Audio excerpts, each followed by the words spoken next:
What's that I hear? The sounds of a new EPIK application season coming around?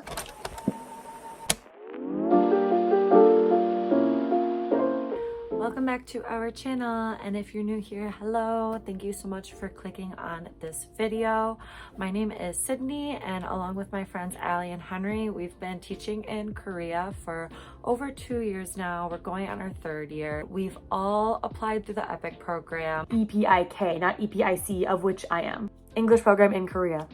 So we know a lot about the application process. We have some tips for you guys. One-stop shop guide to everything you need to know about applying for EPIK, interviewing for EPIK, what you gotta do after you apply, and get accepted, hopefully. And as well as just like a general guide of what you should do if you're thinking about applying to teach in Korea and you just need a little helping hand along the way because it can be a little bit scary. I get that. We're here to help you. I'm gonna shut up now and let's just get into the video, how to apply to EPIK. First, do you even qualify? Let me tell you. There are 6 official requirements that the EPIK program has laid out. If you don't meet these 6 key core requirements, they won't consider you for an English teaching position, which is unfortunate, but that is just the way it is sliced. So let me get into them for you. Number 1, you have to be a citizen of one of the official 7 English-speaking countries in the world. Now, I thought there was more than 7. Apparently, according to EPIK, there's 7, and they are: number 1, the US. Number 2, Canada, where someone really cool that you might be listening to right now is from. The UK and Ireland, South Africa, Australia, and New Zealand. Those are your 7. Unfortunately, if you're not from one of those countries, even if you do speak English, EPIK won't accept you, unfortunately. So that's level 1, base requirement. There are also stipulations. If you're from Quebec, which is in Canada, and then the primary language is French, or you're from South Africa, where I just looked up that there's 12 official languages, which is insane. If you're from South Africa, you're probably a genius. You have to prove that you got English education from grade 7 to university. Number 2, a 3 to 4 year bachelor's degree in any subject. Any subject. So this is a Bachelor of Arts, Bachelor of Sciences. Whatever your major is fine. My major, theater. Sydney's major, communications and PR. Henry's major, dance. We have lots of friends who are in totally different majors. What are you studying? Did you have a bachelor's degree in it?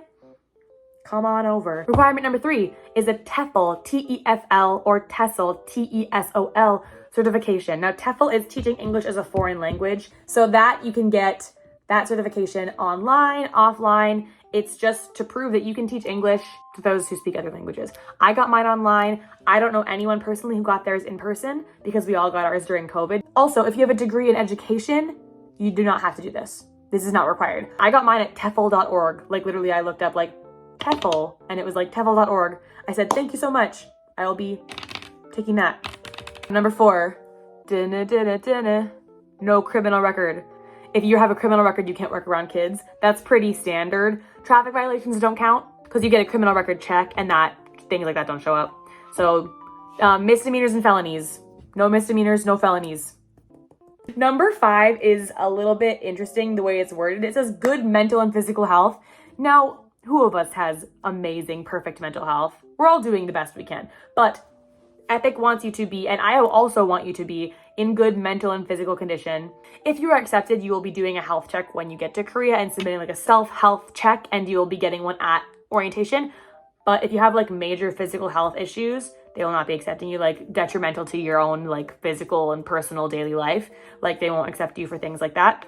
Number 6 makes sense. You have to be under the age of 62. Korea's legal age of retirement, so they wouldn't hire a retiree, which does make sense, I think, in this context. Those are the official requirements from the EPIK website. So if you fit those, this is the doors of EPIK opening to you. If you don't, unfortunately, EPIK will not be accepting your application, which does suck, but hopefully you meet them because we would love to have you over here. I'm hiring you. We would love to have you on the team that I don't run. You meet the requirements? Welcome to the application process. Take it away, whoever's part that is. So now that you have all of the general requirements, I'm just gonna go through the full online application with you. I'm actually gonna put my application on the screen, obviously blurring out any personal details, but so you guys know exactly what it looks like and you're prepared before you even click on the link. Okay, so let's go page by page. Online application guide. I have my iPad with me for notes. I'll pop it on the screen here for you guys.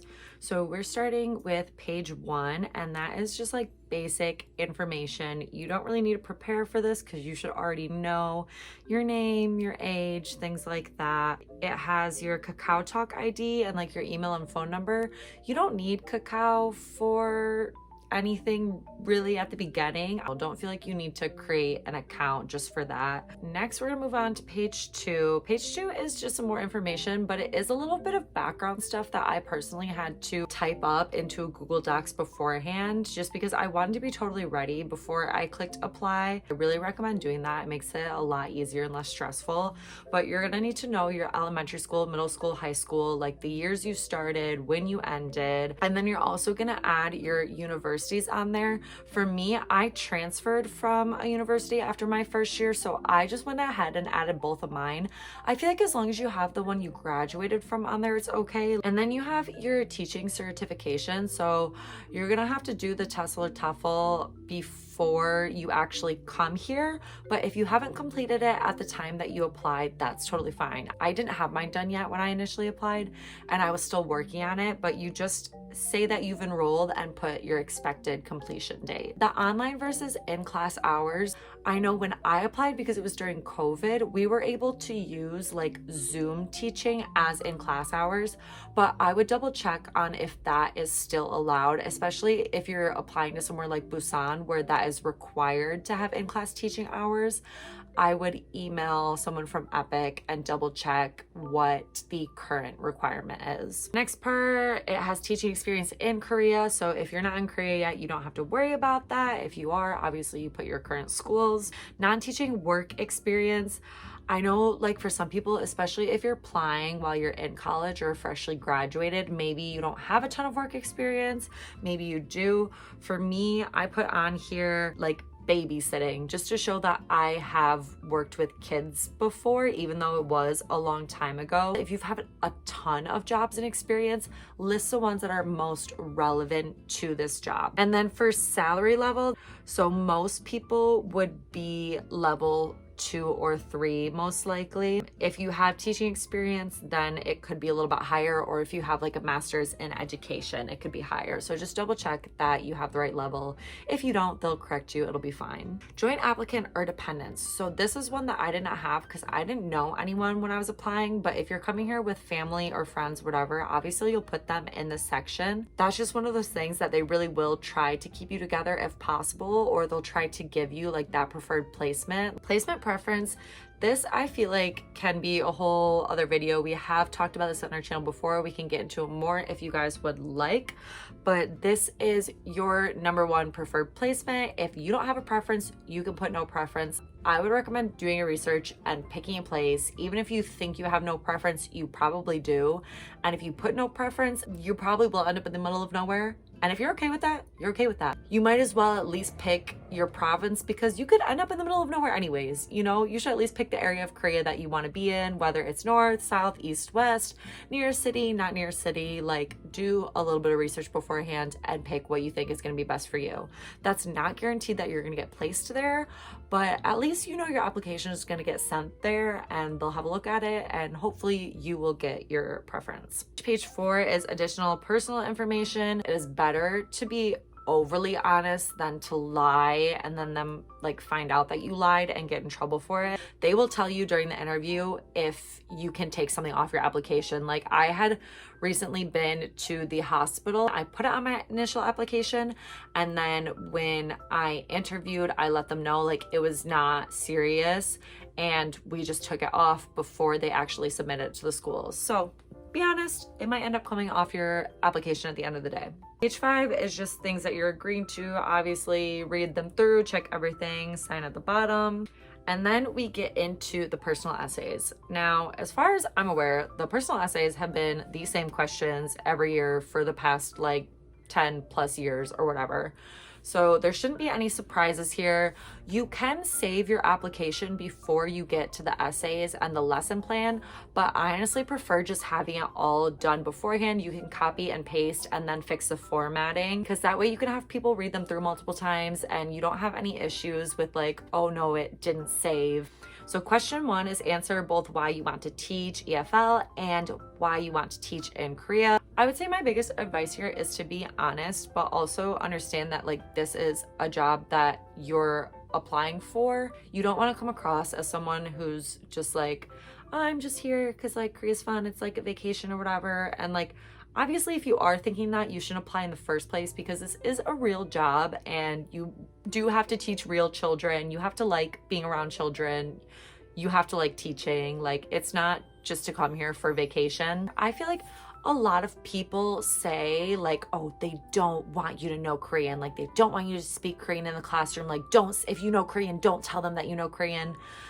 I do not think that's true at all. I think it's okay to say if you've studied the language before, or even just that you're interested in learning it. Yeah, when you get here, some schools could be like 100% English in the class and obviously abide by that, but they're not gonna crucify you because you learned how to read Hangul, I promise. The next question is explain your teaching philosophy briefly. How will you connect your background skills and experience to teaching English in your classroom, and how do you plan to further develop your teaching skills? What do you think is important for being a teacher? What kind of environment do you want to create in the classroom? How should your students feel when they leave class? What should they take away? Your background skills. So this is your time to connect those jobs that you listed before to what you're going to do. So for me, like I talked about how I babysat, I learned how to be patient and caring. You know, based on your experience, what you can connect there. And if you need some help, you can ask some family or friends or look for some online resources like, how can this job relate to teaching? And I'm sure Google can help you out with that. Let them know that you are open to learning, that you are willing to work during the EPIK orientation or additional training. If you want to take more TOEFL courses, if you want to study teaching, observe a classroom, anything like that. Even if you don't actually end up like teaching online, at least put that thought into it. You're aware that there's things that you can do to make you a better teacher and you're willing to learn, you're willing to develop your skills. The next essay question is share your thoughts on encountering cultural differences. How do you plan to adapt to Korean school life and culture? So this is where if you've ever come across cultural differences or if you've visited another country, lived in another country, this is where you talk about that. You're interested in Korean culture, you have some ideas about Korean culture, and you want to learn more. I'm just gonna say now, if you come here and you're completely unwilling to change yourself or you're completely unwilling to learn about the culture here, don't bother. That's just gonna make it harder for you, honestly. Like, even if you come here and you don't agree with everything, that is fine, but like, you at least need to be willing to like handle other people's opinions so you're not creating arguments or problems at your job or anywhere else. Show your excitement, right? If you're applying, if you want to move to Korea, you're excited about it, so show how excited you are. Okay, lesson plan.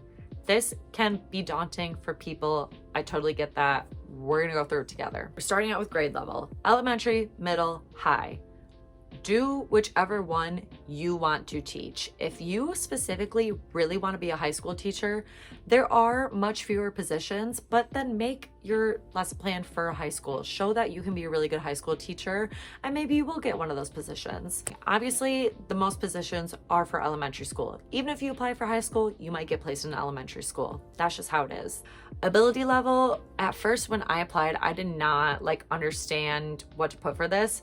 Basically, beginner, intermediate, and advanced, you can go off of like the grade that you're planning for. So if this is a lesson for third graders, make it say that it's beginner. If you're doing elementary, I probably wouldn't put advanced. I'd probably only put advanced if you're doing middle school or high school. But for like 6th grade, 5th grade, 6th grade, elementary, put intermediate. Lesson topic, whatever like they would call the chapter in the textbook that you're planning for. You're not actually planning for a book, but I did all about animals. I want to make it cute. Previous class, this can be really short, just like a background of if you learned anything. You could make it lesson 1, just say, in the previous class, we reviewed what we learned last year through a game. That's fine. Additional handouts, anything that you would use in class, or if you have like games or assigned homework. And keep in mind that if you do list things here, you're gonna have to include them in your lesson plan. Objective, by the end of this class, my students will be able to, what? Use the key vocabulary in a sentence. ask their friends what their favorite color is. Key expressions, don't make this too long. I would say like 3 to 5 at most. Honestly, most chapters, I feel like we do like 2 to 3 expressions. And then key vocabulary, same. Don't make the list crazy long. I would say happy medium, about 10 new words. And your greetings and review, so you can do different ways here. You can do like a script, like this is exactly what the teacher will say, this is exactly what the students will say, or you can do kind of a summary. I've lesson planned both ways before. If you do the script method, it just kind of prints weird and it makes your application really long, and during the interview they might tell you to change it, so just keep that in mind. Every day in my actual classes for my warm-up, I ask how are you, we do what day is it and how's the weather, and then we might play a short warm-up game. Presentation time, this is when you are presenting them with the new topic. They'll do like listen and repeat, so showing the new word with a picture, listening to the teacher, repeating after them. Sometimes I do like a SpongeBob story and it'll introduce the key expressions and we read it together, and then I go into more like how and when to use these. So practice is when they are utilizing what you've just learned. So you're not sitting there talking at them, they're actually practicing something, whether that be a game that you play together or a small worksheet you have them do, or book work, things like that. For the production, again, this can be another game, another worksheet. Make it fun. Don't make your thing all about worksheets, but also don't make your entire lesson plan just like 10 million games. Show that like you have ways for them to learn while having fun. And then conclusion and summary, so just how you're gonna end the class. For your lesson plan for EPIK, I would not include homework in this just because that is something they as a program say not to do. I would think of a way that you can tie into the next class or something that you're gonna leave them with to be thinking about it for next time. So it could even just be like, next class, I want you to tell me a new animal that we didn't study today. Evaluation of objectives. So a lot of people for this do like the students line up and as they're going out the door, you have to ask them the key question and they have to answer it for them to leave. Or you can just do it as a class whole together. Like you ask them what their favorite animal is and they tell you their favorite animal and one thing they like about them. And then just an overview of what you're gonna do next class. You don't have to go super in depth with this. Today we learned animals. Next class, we're gonna make a story about animals together. That is the online application for you guys. The application could change. This is just our advice, our experience, and just trying to make things a little bit easier for you guys. So next, Henry is gonna talk about the interview process and how to prepare for that. So go to the next part if you wanna see how to interview. Hello everyone, so I'm at my school currently, but I'm going to be taking the interview section of the application process. So you've just sent off your application, it's been accepted, and they've offered you an interview. This means that you have to schedule your own interview. Now be very careful, interviews are KST, Korean Standard Time, which means that whatever time you book, it's probably going to be very different for wherever you're from. So you need to double check what your time zone is during the Korean time zone. This usually means that you're going to end up having an interview at like a really weird time. I'm pretty sure my interview was at 5:30 a.m. So I like had to wake up at 4 a.m. to make sure everything was fine and like my internet was working, got myself ready. Once you've scheduled your interview, you should get a notification telling you that it's all booked in, and it should tell you who you're with. Now the interview is on Zoom, which is quite easy. Sometimes you can see the interviewer, sometimes they turn their camera off. My interviewer had his camera off the whole time, so I didn't know what he looked like. But a big thing that really helped me when I was getting myself ready for my interview was I joined the Kakao group chats. So we probably talked about this in previous videos, but I was in a group chat during my application time of other people that were applying in the same intake. And we all basically like shared our experiences of the application interview and like how to send our documents. When it came to interviews, people were doing their interviews like really quickly because they put their application in the minute it came out. And that was helpful for me because I got to hear what the interview questions were. Now the interview questions do differ for each person and each interviewer. I will talk about some of the questions that I received later on, but I ended up asking people what their interview questions were and what their answers were. So it really helped me kind of like get ready for what was gonna happen. That's where I found out that sometimes the interviewers don't put on their camera, which can be super intimidating, but All is well, don't worry, stay calm and stay confident. So the day comes around where you're gonna have your interview. The most important thing you do is set up properly. Make sure your laptop is ready or whatever device you're using to Zoom on. Make sure no one's gonna be noisy. Make sure the background looks good and make sure you're dressed appropriately. Now, I've had some horror stories of people walking in to their room during their interview. I've heard horror stories about someone having to get up and get something even though they weren't wearing trousers. You are doing a professional interview for a job, taking care of like kids and being a teacher, so you need to make sure everything's appropriate. What I would do is quickly hop on Zoom before your interview and just check that everything looks okay within the screen. This also brings me on to my next point, which is print off your application. So if you don't have access to a printer, which I'm sure you can find access to it, I would advise you memorize your whole application, and if not, try to get a print of your application from somewhere else. It's really important to have it in front of you so you can read over quickly what you wrote down, and in case they ask any questions, you can make some notes on your application. It's super easy. I also think a good tip of like doing an interview on Zoom is you can kind of just like put things around. Like I was putting sticky notes on my laptop of like points that I wanted to hit, things I wanted to say, things I needed to remember. It's really important. Also, reading through your application before your interview is so important because once you hop on the interview, they kind of ask you similar questions to the application. And I feel like if you're giving completely different answers, they might just think like, well, clearly you didn't write this application. It's good just to hit the points that you already wrote down because they have your application in front of them the whole time. So just a general piece of advice for during the interview and how you should say things: stay calm and stay true. That sounded really corny. Try not to get too stressed out by the idea of this being this like big interview that you're doing and the person's gonna be asking some crazy questions. It's super chill, it's super normal. Not many people had very stressful interviews, luckily. So these are some of the questions that I received when I did my interview. So once the interviewer comes on, they basically just ask like, are you this person? Okay. So some of the questions that I received was why you wanted to come to Korea, how I was going to deal with culture shock, some strengths that I had, some weaknesses that I had, the experience I had as a teacher. A big question which I thought was difficult to answer was, what would you do if you had some difficulties with your co-teacher? Now, this is quite a common question because sometimes schools can have co-teachers that maybe don't get on with their English teachers as well, or even just the school in general. Like Korean school life or Korean work life in general is quite different to, I would say, like Western societies. So you kind of have to be like really aware that like things really happen last minute. Sometimes you'll have a meeting all of a sudden, sometimes you'll have a question all of a sudden, like things just kind of happen and you have to be like ready and prepared to like accept that, you know? However, these should be some things that you should know about by doing your research, which I strongly advise. Please do as much research as possible on Korean school life, work life in Korea, and Korea in general. That was the kind of gist of the questions that I got. It was kind of similar to what I wrote on my application and also some of the questions that I saw people get asked. You can also go onto Reddit. Reddit has like a plethora.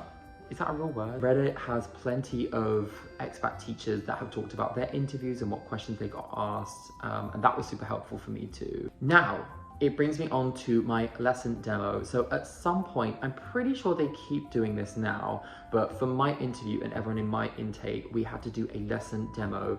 So they basically ask you to pick a grade. So for me, I wanted to teach elementary and I was really comfortable teaching younger students. So I said anywhere between grade 1 and 3 would be great. And then they basically like give you a subject based on the grade that you picked, and you have to give a quick 5 to 10 minute demo lesson on how you would teach that subject. Luckily for me, because I chose a really young grade, I got something very simple like colors. They asked if I wanted 5 or 10 minutes to just prepare. I said yes. They said you can turn your camera off and your audio, which I did.